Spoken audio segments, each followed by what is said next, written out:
Hi guys, welcome back to rowdy baby channel. இன்னைக்கு இந்த வீடியோல என்ன பார்க்க போறோம்னா, நருட்டோ சீரிஸ்ல இருக்க ஐஸ், அதாவது தோர்ஜுட்சு இருக்கு பாத்தீங்களா, அதுதான் இந்த வீடியோல பார்க்க போறோம். இது எப்படி பிரிச்சிருக்கனா வீக்கஸ்ட் ஸ்ட்ராங்கஸ்ட். வீக்கஸ்ட்னு ஒண்ணுமே இல்ல, அது வந்து இதை விட இது கம்பேர் பண்ணா இது வந்து பவர்ஃபுல்லா இருக்கும். அந்த மாதிரி தான் இந்த வீடியோல பிரிச்சிருக்கேன். பெரிய நருட்டோ சீரிஸ்ல இருக்க டோஜுட்சு தான் இந்த வீடியோல பார்க்க போறோம். பொருட்டோ சீரிஸ்ல இருக்க டோஜுட்சுவை நெக்ஸ்ட் வீடியோல தான் பார்ப்போம். நிறைய பேர் பாக்குறீங்க, நான் சப்ஸ்கிரைப் பண்ணாத பாக்குறீங்க. சப்ஸ்கிரைப் பண்ணிட்டு பார்த்தா கொஞ்சம் நான் போடுறதுக்கும் இன்ட்ரெஸ்டா இருக்கும், நீங்க பாக்குறதுக்கும் இன்ட்ரெஸ்டா இருக்கும். சரி, என்ன ஏதுன்ட்டு வீடியோக்குள்ள போய் பார்க்கலாம். அதுக்கு முன்னாடி சப்ஸ்கிரைப் பண்ணாதவங்க சப்ஸ்கிரைப் பண்ணிருந்தாங்க, அப்பதான் நான் போற வீடியோ உங்களுக்கு கூட நோட்டிபிகேஷன் வரும். இந்த லிஸ்டிங் என்னது மட்டுமே உங்க லிஸ்டிங் என்னட்டு மறக்காம கமெண்ட் பண்ணுங்க. வாங்க வீடியோக்குள்ள போகலாம்.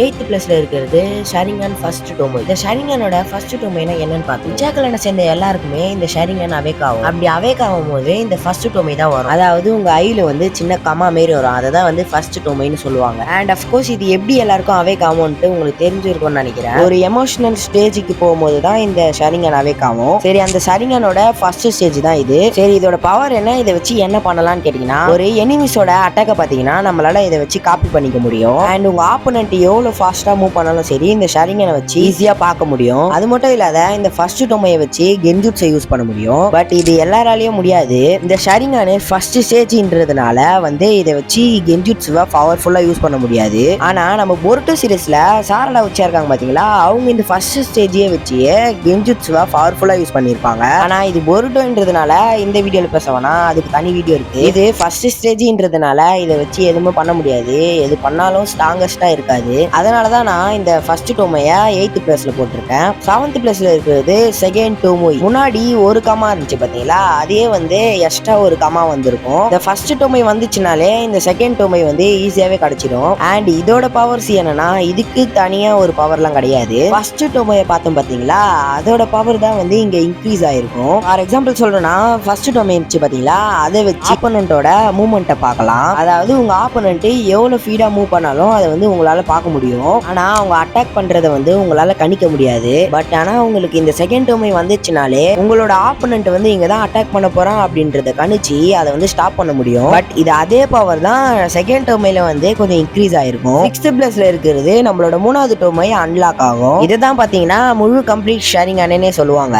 முன்னாடியே சொன்ன மாதிரி இதுக்கு முன்னாடி பார்த்த பவர்ஸ் எல்லாம் இருக்கு பாத்தீங்களா, இந்த ஷேரிங்கானை வச்சு கொஞ்சம் பவர்ஃபுல்லா யூஸ் பண்ண முடியும். பிகாஸ் இதுக்கு தனி பவர்லாம் கிடையாது. இதுக்கு முன்னாடி பார்த்த பவர்ஸ் எல்லாம் வந்து இதுல கொஞ்சம் இன்க்ரீஸ் பண்ணி காட்டியிருப்பாங்க. ஃபார் எக்ஸாம்பிள் சொல்லணும்னா, ஃபர்ஸ்ட் கியர்ல போறப்போ ஸ்லோவா போவோம், செகண்ட் கியர்ல போறப்போ கொஞ்சம் ஃபீடா போவோம், அண்ட் 4th கியர்ல போறப்போ ஃபீடாவே போவோம் பாத்தீங்களா. அந்த மாதிரி தான் இங்கேயுமே. நருட்டோ கிளாசிக்ல காரா வர்சஸ் சாஸ்கே ஃபைட் பார்த்திருப்பீங்க. அந்த ஃபைட்ல நம்ம சாஸ்கே பாத்தீங்கன்னா ராக்லி வந்து ஃபர்ஸ்ட் சாஸ்கே கிட்ட ஒரு மூவ்மெண்ட் யூஸ் பண்ணிருப்பான். அந்த மூவ்மெண்ட் தான் நம்ம சாஸ்கே அங்க யூஸ் பண்ணிருப்பான். அதுக்கு காரணம் சாஸ்கே கிட்ட இருந்த ஷரிங்கானால தான். அண்ட் அது மட்டும் இல்லாத ககாஷி வர்சஸ் ஜாபுசா ஃபைட் பார்த்திருப்பீங்க. அந்த ஃபைட்ல கூட நம்ம ககாஷி என்ன பண்ணுவாருன்னா, ஜாபுசா யூஸ் பண்ண அந்த ஆன்சென்ஸையே நம்ம ககாஷியும் யூஸ் பண்ணிருப்பாரு. அதை நீங்களே பார்த்திருப்பீங்க. முன்னாடி சொன்ன பாத்தீங்களா கென்ஜுட்சு, அந்த கென்ஜுட்சுவை இந்த ஷரிங்கானை வச்சு நம்ம வந்து பவர்ஃபுல்லா யூஸ் பண்ண முடியும். நீங்க கென்ஜுட்சு யூஸ் பண்றது மட்டும் இல்லாத வேற யாரா கென்ஜுட்சு யூஸ் பண்ணாங்கன்னா இந்த ஷரிங்கானை வச்சு ஈஸியா தப்பிக்க முடியும். இது எல்லாமே தாண்டி உங்களுக்கு நார்மலான எபிலிட்டிஸ் இருக்குது பாத்தீங்களா, அது எல்லாமே என்ஹான்சர் ஆயிருக்கும். ஃபார் எக்ஸாம்பிள் சொல்லணும்னா, உங்களோட ரிஃப்ளெக்ஷன் இருக்கு பாத்தீங்களா, அது முன்ன விட உங்களுக்கு கொஞ்சம் என்ஹான்சர் ஆயிருக்கும். இது எல்லாம் தான் நார்மல் ஷரிங்கானோட பவர். இதனாலதான் இந்த ஷரிங்கானை வந்து நான் 6th பிளேஸ்ல போட்டிருக்கேன். இதுக்கு அடுத்தது 5th பிளேஸ்ல இருக்கிறது நம்மளோட பியாக்குகா. இந்த யூகா கிளானை சேர்ந்தவங்க இருக்காங்க பாத்தீங்களா, அவங்களோட இந்த கேகே கெண்டாய். இதை வச்சு உங்களால என்ன பண்ண முடியும்னா, அவங்களோட ஆப்போனன்ட் இருக்காங்க பாத்தீங்களா, அவங்களோட சாக்ரா ஃப்ளோவை பார்க்க முடியும். நம்ம நருட்டோ கிளாசிக்லயே பாத்தீங்கன்னா நெஜி வர்சஸ் நருட்டோ ஃபைட் பார்த்திருப்பீங்க. அந்த ஃபைட்ல நம்ம நெஜி என்ன பண்ணுவாருன்னா, நருட்டோக்கு உள்ள இருக்க சக்கரா ஃப்ளோ இருக்கு பாத்தீங்களா, அந்த பாயிண்ட் எல்லாத்தையுமே அடிச்சு டேமேஜ் பண்ணுவாரு. நம்ம நருட்டோ மட்டும் இல்லாத ஹினாட்டா கூட ஃபைட் போடும் போதுமே நம்ம நெஜி அப்படிதான் பண்ணிருப்பான். அண்ட் இது மட்டும் இல்லாத அவங்க இதை வச்சு ஈஸியா சென்ஸ் பண்ண முடியும். அண்ட் அது மட்டும் இல்லாத ஷரிங்கான் மாரியே இந்த பியாக்குகானியும் அவேக் பண்ண முடியும். ஆனா இது வந்து ஷரிங்கான் அவேக் பண்ற மாதிரி கஷ்டமெல்லாம் இருக்காது, ஈஸியாவே இது அவேக் ஆயிடும். ஆனா இந்த ஷரிங்கானை திருறதுக்கு எவ்வளவு கூட்டம் இருக்குதோ அதே கூட்டம் தான் இந்த பியாக்குகானை திருறதுக்கும் இருக்குது. நருட்டோ சீரிஸ்லயே நம்ம ஹினாட்டாவை கடத்தின்னு போறதுக்கு ஒருத்தர் வருவார் பாத்தீங்களா, அவருமே இந்த பியாக்குகானை திருறதுக்கு தான் வந்திருப்பாரு. அதை பார்த்து நம்ம ஹினாட்டாவோட அப்பா அவரு போட்டு தள்ளிட்டு சில பல சம்பவங்கள்லாம் நடந்திருக்கும். அண்ட் அது மட்டும் இல்லாத நீங்க நார்மலா பண்ற அட்டாக்க இது வச்சு கொஞ்சம் ஃபாஸ்டா பண்ண முடியும். ஆனா இந்த பியாக்குகனை அப்கிரேட் பண்ண முடியுமா ப்ரோ அப்படின்னு கேட்டீங்கன்னா கன்ஃபார்ம் பண்ண முடியும். ஆனா இது நருட்டோ சீரிஸ்ல காமிச்சிருக்க மாட்டாங்க, பொருட்டோ சீரிஸ்ல நல்லாவே காமிச்சிருப்பாங்க. ஃபர்ஸ்ட் பியாக்குகன், செகண்ட் வந்து ஜோகன், மூணாவது வந்து டென்சிகன். இந்த ஜோகன் டென்சிகனை பத்திலாம் நான் நெக்ஸ்ட் வீடியோவா போடுறேன். நான் இந்த மாதிரி சொல்றேன்னா நருட்டோ சீரிஸ்ல ஷேரிங்கனை தான் அதிகமா காமிச்சிருப்பாங்க, நம்ம பொருட்டோ சீரிஸ்ல பியாக்குகனை தான் அதிகமாவே காமிச்சிருப்பாங்க. ஆனா நம்ம பொருட்டோக்கு வர ஃபைட் எல்லாமே உச்சிச்சிக்கி கிளானை சேர்ந்தவங்களுக்கு தான் வரும். நம்ம பியாக்குகனை பத்தி பாக்குறதுனால நான் பியாக்குகனை 5th பிளேஸ்ல போட்டு இருக்கேன். 4th பிளேஸ்ல இருக்கிறது நம்மளோட மங்கெக்யூ ஷேரிங்கன். இந்த ஷேரிங்கனோட நெக்ஸ்ட் லெவல் தான் இந்த மங்கெக்யூ ஷேரிங்கன். மங்கெக்யூ ஷேரிங்கன் பாத்தீங்கன்னா ஒவ்வொருத்தர்களுக்கும் ஒரு யூனிக்கான எபிலிட்டிஸை கொடுக்கும். ஃபார் எக்ஸாம்பிள் சொல்லணும்னா நம்ம ஒபிட்டோவால கம்யூயை யூஸ் பண்ண முடியும், அதே நம்ம இட்டாச்சியால அமெத்திராசு மற்றும் சுக்கியாமியை யூஸ் பண்ண முடியும். நம்ம மாதராவால பாத்தீங்கன்னா 5 நிமிஷம் டைமை டிலே பண்ண முடியும். அதே சேம் டைம் மாதராவால முன்னாடி இருக்க ஆப்பனண்டோட மூவ்மெண்ட்டை ரெக்கார்ட் பண்ணிக்க முடியும். பேஷிஷ் உச்சியா இருக்கார் பாத்தீங்களா, அவரால கோட்டா காட்சுகாமி யூஸ் பண்ண முடியும். ஆஃப் த பவர்ஃபுல்லான கேம் ஜுட்ஸ்ல ஒண்ணுதான் இந்த கோட்டா காட்சுகாமி. அதை நம்ம சிசி உச்சியாவால பண்ண முடியும். தாண்டி ஒரு சிலருக்கெல்லாம் பாத்தீங்கன்னா ஒரு எபிலிட்டிஸை கொடுக்கும் இந்த மங்கெக்யூ ஷேரிங்கானு. ஆல்மோஸ்ட் இதெல்லாம் தாண்டி மங்கெக்யூ ஷேரிங்கானை வச்சு சுசோனோ போட முடியும். அதே மாதிரி இந்த சுசோனோ பாத்தீங்கன்னா ஒவ்வொருத்தருக்கும் ஒவ்வொரு மாதிரி இருக்கும், ஒரே மாதிரி இருக்காது. ஃபார் எக்ஸாம்பிள் சொல்லணும்னா நம்ம ஷிஷி உச்சாவோட சுசோனத்துக்கு என்ன எபிலிட்டி இருக்குன்னா அதோட செஸ்ட்ல இருந்து யாரோ ஒருவ ரிலீஸ் பண்ண முடியும்.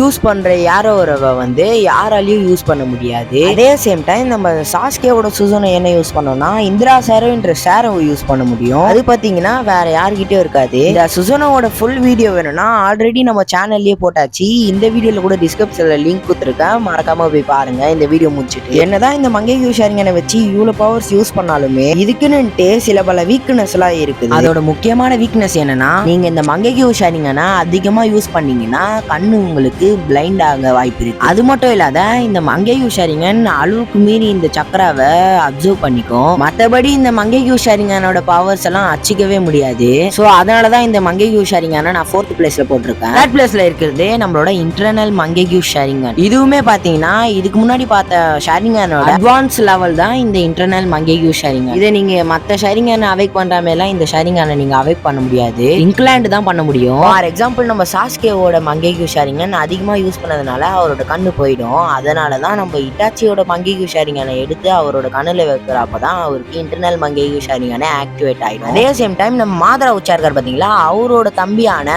சிசுனா உச்சியாவோட ஷேரிங்கனை எடுத்து அவரோட கண்ணுல வைக்கிறப்ப அவருக்கு இன்டர்னல் மங்கெக்யூ ஷேரிங்கன் ஆக்டிவேட் ஆயிருக்கும். நம்ம உச்சா கிளான்லயே இன்டர்னல் மங்கெக்யூ ஷேரிங்கன் ஆக்டிவேட் பண்ணவங்கன்னா இவங்க 2 பேர் மட்டும் தான். ஒண்ணு நம்ம மாதரா உச்சியா, இன்னொன்னு நம்ம சாஸ்கே உச்சியா. இதுக்கு முன்னாடி பார்த்த மங்கெக்யூ ஷேரிங்கனோட வீக்னஸ்லாம் இந்த இன்டர்னல் மங்கெக்யூ ஷேரிங்கன்ல வராது. எக்ஸ்பெக்ட் சக்கரா பிகாஸ் நீங்க இதை அதிகமா யூஸ் பண்ணாலுமே உங்ககிட்ட இருக்க சக்கரா கன்ஃபார்ம் காலி ஆகும். பட் நீங்க இதை எவ்வளவு வேணாலும் யூஸ் பண்ணலாம், உங்களுக்கு சைடு எஃபெக்ட் எதுவுமே காட்டாது. நீங்க அதிக வாட்டி அமத்ராசு யூஸ் பண்ணலாம், சுசோனோ யூஸ் பண்ணலாம், சுக்கியாமி யூஸ் பண்ணலாம், உங்களுக்கு சைடு எஃபெக்ட் எதுவுமே இருக்காது. நீங்க எவ்வளவு வேணாலும் யூஸ் பண்ணினே இருக்கலாம். செகண்ட் பிளேஸ்ல இருக்கிறது நம்மளோட Rinnegan. One of the most powerful டோஜுட்ஸ்ல ஒண்ணுதான் நம்மளோட ரினிகன். எப்பயுமே டாப்ல தான் இருக்கும். பட் இதை சாதாரணமாலாம் அவேக்கன் பண்ண முடியாது. ஒரு ஹியூமனா இருந்துங்கன்னு ஃபர்ஸ்ட் டைம் இந்த ரினிகன் ஆக்டிவேட் பண்ணது யாருன்னா நம்மளோட மாதரா உச்சியா மட்டும்தான். பிகாஸ் இந்த ரினிகனை எப்படி ஆக்டிவேட் பண்ண முடியும்னா ஃபர்ஸ்ட் நம்ம காகியா வச்சிச்சிக்கு இருக்காங்கல்ல, அவங்க கிட்ட இந்த ரினி ஷேரிங்கன் இருக்கும். அவங்களுக்கு 2 பசங்க பிறப்பாங்க, அதான் நம்மளோட அகுரா மற்றும் ஆகராமா. சோ நம்ம காகியா கிட்ட இருக்க பவர்ஸ் எல்லாமே உங்க 2 பேருக்கும் பிரிஞ்சுதான் வரும். சோ நம்ம காகியா கிட்ட இருக்க ரினி ஷேரிங்கன் வந்து நம்ம ஆகராமா கிட்ட வரும்போது ரினி என்ன மாதிரி இருக்கும். சோ நம்ம காகியாவை சீல் பண்ணதுக்கு அப்புறம் நம்ம அகுரா என்ன பண்ணுவாருன்னா நான் எங்க அம்மா கிட்டே போய்க்கிறேன் அப்படின்ட்டு 3க்கு கிளம்பி போயிடுவாரு. நம்ம ஆகராமா இருக்காரு பாத்தீங்களா,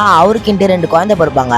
ஒண்ணு நம்ம அசுரா, இன்னொன்னு வந்து இந்திரா. இவங்க 2 பேருக்குமே நம்ம ஆகராமா கிட்ட இருக்க பவர்ஸ் எல்லாமே 2 பேருக்கும் தனித்தனியா பிரிஞ்சுதான் வந்திருக்கும். இதுதான் பாத்தீங்கன்னா இங் அண்ட் யங் சக்கரான்னு சொல்லுவாங்க. நம்ம இந்திரா கிட்ட இருக்கிறது இங், நம்ம அசுரா கிட்ட இருக்கிறது யங். அது மட்டும் இல்லாத நம்ம இந்திரா தான் தனியா போயிட்டு உச்சா கிளானேன்றதையே கிரியேட் பண்ணிருப்பாரு. நார்மலா நம்ம இந்திரா கிட்ட பாத்தீங்கன்னா ஷரிங்கன்னு ஒண்ணு இருக்கும். சோ நம்ம இந்திரா வந்து ரெனிகன் ஆக்டிவேட் பண்ணோம்னா நம்ம அசுரா கிட்ட இருக்க யங் சக்கரா வந்து வேணும். ஓரளவுக்கு இந்த கான்செப்ட் உங்களுக்கு புரிஞ்சிருக்கும்னு நினைக்கிறேன். சரி, நம்ம மாதரா இருக்காருல, அவர் வந்து இந்திராவோட மறுபிறவின்றதுனால ஆல்ரெடி அவர்கிட்ட இங்கு சக்கரா இருக்கும். அதே மாதிரி பாத்தீங்கன்னா நம்ம ஆசிரமா அசுராவோட மறுபிறவின்றதுனால அவர்கிட்ட யங் சக்கரா இருக்கும். இதனாலதான் நம்ம மாதரா சாகும் போது ஆசிரமாவோட சக்கராவை திருடி இருப்பான். அதனால பல வருடங்கள் கழித்து அவன் நினைச்ச மாதிரி ரினிகனோ ஆக்டிவேட் ஆயிருக்கும். இதே மாதிரி தான் அடுத்த ஜெனரேஷன் வந்து நருட்டோ மற்றும் சாசுகே. ஆல்ரெடி நம்ம சாசுகே கிட்ட இந்திராவோட ரிலீஸ் இருக்கும். அது அதுக்கும் மேல நம்ம ஆகரமும் பவர்ஸ் கொடுத்துருப்பாரு இல்லையா, அவன் கூட அந்த பவர்ஸ் சேரும் போது அவனுக்கும் ஒரு ரினிகன் ஆக்டிவேட் ஆயிருக்கும். சோ இதோட பவர்ஸுமே ஒருத்தருக்கும் ஒரு மாதிரி இருக்கும். சரி நம்ம ஃபர்ஸ்ட் சாசுகே வெத்துப்போம். சாசுகேவால இந்த ரினிகனை வச்சு ஒரு இடத்துல இருந்து ஒரு இடத்துக்கு டெலிபோர்ட் ஆக முடியும். இது மட்டும் இல்லாத ஒரு போர்ட்டலை கிரியேட் பண்ணி அதுல இருந்து ஒரு வேற ஒரு டைமென்ஷனுக்கு போக முடியும். இன்ஸ்டன்டா ஒரு பொருள் இருந்துச்சுன்னா அந்த பொருளை வந்து இவனால சேஞ்ச் பண்ணிக்க முடியும். அதாவது ஒரு இடத்துல வந்து ஒரு ஆப்ஜெக்ட் இருந்துச்சுன்னா அந்த ஆப்ஜெக்ட் இருக்கிற இடத்துக்கு வந்து நம்ம சாஸ்கே போக முடியும். சாஸ்கே இருக்கிற இடத்துக்கு வந்து அந்த ஆப்ஜெக்ட் வந்துடும். இதெல்லாம் வந்து ஒரு அல்டிமேட்டான பவர். அந்த பவர் வந்து நம்ம சாஸ்கேக்கு 4th கிரேட் நிஞ்சா வரப்போ கிடைச்சிருக்கும். ஸோ இது மட்டும் இல்லாத நம்ம சாஸ்கேவோட ரினிகன்ல வந்து 6 டோமோ இருக்கிறத பார்த்துருக்கலாம். எதனாலனா ஸோ நம்ம ஆகரமா கிட்ட இருந்து டைரக்டா சக்கரா கிடைச்சதுனால அவனுக்கு வந்து அந்த 6 டோமோ வந்திருக்கும். சரி நம்ம மாதராவோட ரினிகனோட எபிலிட்டி என்னன்னா லிம்போ. சரி லிம்போனா என்னதுன்னா மாதராவால கண்ணுக்கே தெரியாத ஒரு 4 குளோனை கிரியேட் பண்ண முடியும். லைக் ஷேடோ குளோன்ஸ் மாரிலாம் கிடையாது, பட் இது ஷேடோ குளோன்ஸ் மாரி தான். ஆனா நம்ம மாதரா என்னென்ன பவர்ஸ் யூஸ் பண்றானோ பவர்ஸ் எல்லாமே இந்த குளோனாலையும் யூஸ் பண்ண முடியும். அண்ட் அதே சமயம் இந்த குளோன்ஸை வந்து யாராலையும் பார்க்கவே முடியாது. பட் நம்ம நருட்டோவால இந்த குளோன்ஸை வந்து சென்ஸ் பண்ண முடியும். ஏன்னா நம்ம ஆகரமா கிட்ட இருக்க பவர்ஸ் வந்து நம்ம நருட்டோ கிட்டே இருக்குதுல்ல, அதனால நம்ம நருட்டோவால சென்ஸ் பண்ண முடியும். இந்த அளவுக்கு பவர்ஃபுல்லானது தான் நம்ம ரினிகனு. அதனாலதான் நான் வந்து ரினிகனை செகண்ட் பிளேஸ்ல போட்டிருக்கேன். ஃபைனலி நம்ம லிஸ்டிங்ல ஃபர்ஸ்ட் பிளேஸ்ல இருக்கிறது ரினே ஷாரிங்கான். இந்த ரினிகனோட அடுத்த லெவல் தான் இந்த ரினே ஷாரிங்கான். டென்டல் பீஸ்ட் ஜிஞ்சிரிக்கா மானதுக்கு அப்புறம் நம்ம மாதரக்கே கடைசியில இது கிடைச்சிருக்கும். இதை யூஸ் பண்ணி உங்களால ரியாலிட்டியா மாத்திக்க முடியும். இந்த இன்ஃபின் சுக்கியாமி இருக்கு பாத்தீங்களா, அதையே நம்ம மாதரா இந்த ரினே ஷாரிங்கன் கிடைச்சதுக்கு அப்புறம் இன்ஃபின் சுக்கியாமிய ஆக்டிவேட் பண்ணிருப்பாரு. இந்த இன்ஃபின் சுக்கியாமி எப்படி ஒர்க் ஆயிருக்கும்ட்டு நீங்க 4th நிஞ்சா வரப்போ நல்லாவே பார்த்திருப்பீங்க. நம்ம மாதரா மட்டும் இல்லாத ககுயா கிட்ட கூட இந்த ரினே ஷாரிங்கன் இருக்கிறத நீங்க நல்லாவே பார்த்திருப்பீங்க. இதை யூஸ் பண்ணி தான் நம்ம ககுயா வந்து அவளோட காலகட்டத்துல இன்ஃபின் சுக்கியாமியை போட்டுருப்பா. அது மட்டும் இல்லாத டென்டல் பீஸ்ட் இருக்கு பாத்தீங்களா, இந்த ரினே ஷாரிங்கனை வச்சு நம்ம காகியா வந்து டென்டல் பீஸ்ட்டை ஈஸியாவே கண்ட்ரோல் பண்ணியிருப்பாங்க. அது மட்டும் இல்லாத நிறைய டிமாண்ட் செட்ஸை நம்ம காகியாவால மேல்பிரேட் பண்ண முடியும். ஸோ இதெல்லாம் பாத்தீங்கன்னா அல்டிமேட்டான பவர். அதனால தான் நான் ரினே ஷாரிங்கனை ஃபர்ஸ்ட் பிளேஸ்ல போட்டிருக்கேன். சரி guys, இதோட வீடியோவோட எண்டுக்கு வந்தாச்சு. இந்த வீடியோ பிடிச்சிருந்தா லைக் பண்ணுங்க, ஷேர் பண்ணுங்க, மறக்காம சப்ஸ்கிரைப் பண்ணிட்டு பக்கத்துல பெல் பட்டன் ஆல் கொடுத்துருங்க. இந்த வீடியோல எதனா தப்பா சொல்லியிருந்தாலும் மிஸ் பண்ணியிருந்தாலும் அதையும் கமெண்ட் பண்ணுங்க. சரி guys, bye.